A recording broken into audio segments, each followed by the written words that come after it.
Hello everyone, welcome to Sujju world. ఎవరైనా మొదటిసారి చూస్తుంటే ఛానల్ని సబ్స్క్రైబ్ చేసుకోండి. ఈ వీడియోలో పెద్దల పండగ ఎలా సెలబ్రేట్ చేసుకుంటున్నాం అనేది చూపిస్తున్నాము. వీడియోని చివరి వరకు చూసి ఛానల్ని సపోర్ట్ చేయండి. ముందుగా పెద్దలకు పెట్టుకోవడం కోసం ఇలా బట్టల్ని అరేంజ్ చేసుకున్నాము. ఒక టవల్, బనియన్, లుంగీ, చీర, జాకెట్టు, అలాగే పెద్దల కోసం సాంబ్రాణి వేయడం కోసం సాంబ్రాణి, వాళ్ళకి ఇష్టమైన స్వీట్స్ అండ్ మిక్చర్ కూడా, అలాగే వాళ్ళకు పెట్టడం కోసం ఫ్రూట్స్, బనానాలు తీసుకున్నాము. ఇప్పుడు చికెన్ ప్రిపేర్ చేస్తున్నాము. ముందుగా స్టవ్ పై కడాయి పెట్టి అందులో కొద్దిగా ఆయిల్ వేసుకొని సన్నగా తరిగిన ఉల్లిపాయలు, పచ్చిమిర్చి వేసి బాగా వేయించుకున్నాం. అవి వేగిన తర్వాత అల్లం వెల్లుల్లి పేస్ట్ వేసుకొని అది పచ్చి వాసన పోయేంత వరకు వేయించుకోవాలి. ఇప్పుడు అందులోకి సన్నగా తరిగిన టమాటా ముక్కలు వేసి బాగా మగ్గించుకోవాలి. తర్వాత ముందుగా కడిగి పెట్టుకున్న చికెన్ వేసి రుచికి సరిపడా కారం, ఉప్పు వేసుకొని బాగా కలుపుకోవాలి. ఇప్పుడు వేరే స్టవ్ పై మటన్కి వేసానండి. అందులో కూడా కొద్దిగా ఆయిల్ వేసుకొని సన్నగా తరిగిన ఉల్లిపాయ ముక్కలు బాగా వేగిన తర్వాత అల్లం వెల్లుల్లి పేస్ట్ కూడా వేసి వేపుకున్నాను. ఇప్పుడు అందులోకి సన్నగా తరిగిన టమాటా ముక్కలు వేసి మగ్గించుకున్నాను. చూడండి, మటను దీంట్లో అన్ని రకాలు వేశారు. పేగులు, రక్తం అన్నీ ఉన్నాయి దాంతో. ఇప్పుడు అది మగ్గిన తర్వాత ఇప్పుడు అందులోకి మటన్ వేసేసుకొని రుచికి సరిపడా కారం, ఉప్పు, పసుపు అన్నీ వేసి బాగా కలుపుకున్నాను. ఇది ఇలా బాగా కలుపుకున్న తర్వాత ఇందులోకి నుంచి వాటర్ బయటికి వచ్చేంత వరకు పెట్టుకోవాలి. అందులోని వాటర్ కంటెంట్ బయటికి వచ్చిన తర్వాత ఇప్పుడు మటన్ ఉడకడం కోసం 2-3 గ్లాసుల వాటర్ పోసుకున్నాను. ఇప్పుడు పెరుగు చట్నీ కోసం సన్నగా ఉల్లిపాయలు, పచ్చిమిర్చి తరిగేసి ఇలా చాపర్లో వేసుకొని సన్నగా తరుక్కున్నాను. ఇప్పుడు చికెన్లోకి వాటర్ అంతా ఇలా బయటకు వచ్చిన తర్వాత కొద్దిగా వాటర్ పోసుకొని పైన కొత్తిమీర గార్నిష్ చేసుకున్నాను. ఇందులో ధనియాల పొడి కూడా వేశాను. చూడండి, చికెన్ అయితే రెడీ అయిపోయింది, పక్కన పెట్టేసుకున్నాను. ఇప్పుడు పలావ్ వండడం కోసం స్టవ్ పై బాండీ పెట్టి అందులో కొద్దిగా ఆయిల్ వేసి బిర్యానీ ఆకు, లవంగాలు, అలాగే దాల్చిన చెక్క వేసి బాగా వేయించుకున్నాను. ఇలా వేగిన తర్వాత ఇప్పుడు సన్నగా తరిగిన ఉల్లిపాయ ముక్కలను వేసి వేయించుకున్నాం. తర్వాత అల్లం వెల్లుల్లి పేస్టు పచ్చివాసన పోయేంత వరకు వేయించుకున్న తర్వాత అందులో కొత్తిమీర, అలాగే సన్నగా తరిగిన టమాటా ముక్కలు కూడా వేసి బాగా మగ్గనివ్వాలి. ఇది ఇలా మగ్గిన తర్వాత ఇందులోకి కొద్దిగా కొబ్బరి పొడి, అలాగే ధనియాల పొడి వేసి బాగా మిక్స్ చేసుకోవాలి. ఇది అంతా బాగా ఉడికిన తర్వాత ఇప్పుడు 2-3 టేబుల్ స్పూన్ల నెయ్యి వేసుకోవాలి. నెయ్యి వేసుకోవడం వల్ల టేస్ట్ చాలా బాగుంటుంది. ఇప్పుడు ఇందులోకి 1 గ్లాస్ బియ్యానికి 2 గ్లాసుల నీటి ప్రకారం నీరు పోసుకున్నాను. ఇవి బాగా మసులుతున్నప్పుడు రుచికి సరిపడా ఉప్పు వేసుకోవాలి.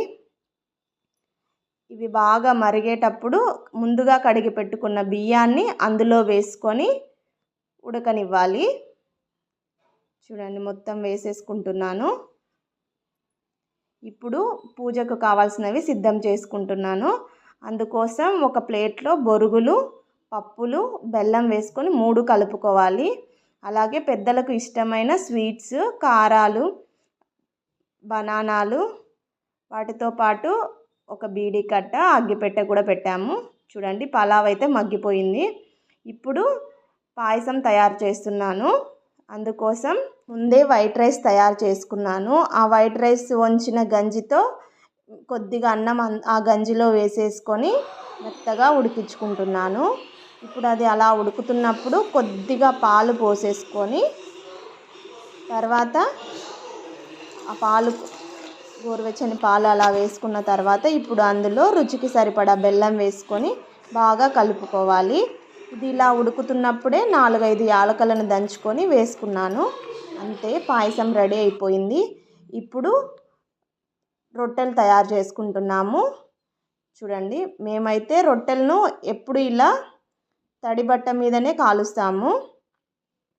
ఇలా మొత్తం రొట్టెలన్నీ కూడా తయారైపోయినాయి. ఆల్మోస్ట్ ఆల్ వంటలన్నీ రెడీ అయిపోయినాయి. ఇప్పుడు సాంబ్రాణి కోసం అనేసి పొయ్యి మీద బొగ్గులు పెట్టుకున్నాము. ఇవి వేడెక్కేలోపు మేము అక్కడ దేవుడి గది సిద్ధం చేసుకోవాలి. అక్కడ బొట్లు పెట్టుకోవడం కోసం కొద్దిగా సున్నంలో కుంకుమ వాటర్ వేసి ఇలా కలుపుకున్నాము, రెడ్ కలర్ రావడం కోసం. అక్కడ పెట్టుకోవడానికి దీపం కింద బియ్యం పోసుకోవాలి. ఇలా దేవుడి మూలకు మొత్తం క్లీన్ చేసేసుకొని ముందుగా కలుపుకున్న సున్నం కుంకుమ అది ఉంది కదా, దాన్ని ఇలా పూసేసుకోవాలి. మొత్తం ఇలా పూసుకున్న తర్వాత బొట్లు పెట్టుకోవాలి. మూలన ఇలా పూసుకోవాలి. ఇప్పుడు గోవిందనామాల మాదిరి పసుపును అటు సైడు ఇటు సైడు పూసుకోవాలి. మధ్యలో కుంకుమ బొట్టు పెట్టుకోవాలి. గోవిందనామాల మాదిరి పెట్టుకోవాలన్నమాట. చూడండి, ఇలా పెట్టేసుకున్నాము. ఇలా పెట్టుకున్న తర్వాత ఇప్పుడు ఇక్కడ అన్నీ ముందుగా రెడీ చేసుకున్నవన్నీ తీసుకొచ్చుకొని పెట్టుకోవాలి. ఆ బొట్లు పెట్టుకున్న ముందర ఒక తమలపాకు తీసుకొని అందులో కొద్దిగా బియ్యం పోసుకొని దానిపైన దీపం పెట్టేసుకోవాలి. దీపంలో 2 ఒత్తులు వేసి దీపానికి కూడా బొట్లు పెట్టి రెడీ చేసుకున్నాము. తర్వాత అక్కడ పెట్టుకోవడం కోసం ప్లేట్లు సిద్ధం చేసుకుంటున్నాము. ప్లేట్లో వైట్ రైస్, అలాగే మటన్, కొద్దిగా పాయసము, దానితో పాటు పెరుగు చట్నీ. 2 ప్లేట్లు పెట్టాలి అక్కడ. సో 2 ప్లేట్లలో పెట్టుకుంటున్నాము. ఈ ప్లేట్ల పైన అక్కడ పెట్టేసుకొని ఇప్పుడు ముందుగా కలుపుకున్న బొరుగుల ప్లేట్లు అది కూడా పెట్టేసుకోవాలి. ఈ ప్లేట్ పైన ఈ ముందుగా కాల్చుకున్న రొట్టెలను ఇలా బోర్లించుకోవాలి. బట్టలను కూడా తీసుకొచ్చుకొని అన్నీ సిద్ధం చేసుకున్నాము. చూడండి, దీపం అయితే వెలిగించాము. ఇలా అన్నీ పెట్టేసుకోవాలి. ఇలా అన్నీ రెడీ చేసుకున్న తర్వాత కాల్చుకున్న బొగ్గులను కూడా తీసుకొచ్చుకొని ఇక్కడ పెట్టేసుకోవాలి. ఎందుకంటే మనం సాంబ్రాణి వేయాలి కాబట్టి. ఒక గ్లాస్లో తులసి ఆకులు తీసుకోవాలి. మనం కొట్టిన టెంకాయ నీళ్ళు అందులో పోసుకొని తాగాలన్నమాట. ఒక చెంబుతో నీళ్ళు, అలాగే నామాలు తీసుకోవడం కోసం కుంకుమను నీళ్ళల్లో వేసుకొని అలా తమలపాకులో కలుపుకున్నాము. తర్వాత ఇలా ఆ బొగ్గులపై సాంబ్రాణి వేసి నీళ్ళతో అలా 3 సార్లు పోసి పెద్దలకు దండం పెట్టుకోవాలి. చూడండి, ఇలా అయితే నామాలు తీసుకున్నాము. పిల్లలం పెద్దలం అందరం ఇలా అందరూ మొక్కుకున్న తర్వాత డోర్లు ఓపెన్ చేసేసి బయటికి వెళ్ళిపోవాలి. అప్పుడు పెద్దలు వచ్చి తింటారని నమ్మకం. వీడియో నచ్చితే లైక్ చేయండి. అలాగే మా పెద్దల పండుగ ఎలా ఉందో కామెంట్ బాక్స్లో కామెంట్ చేయండి. Thank you for watching.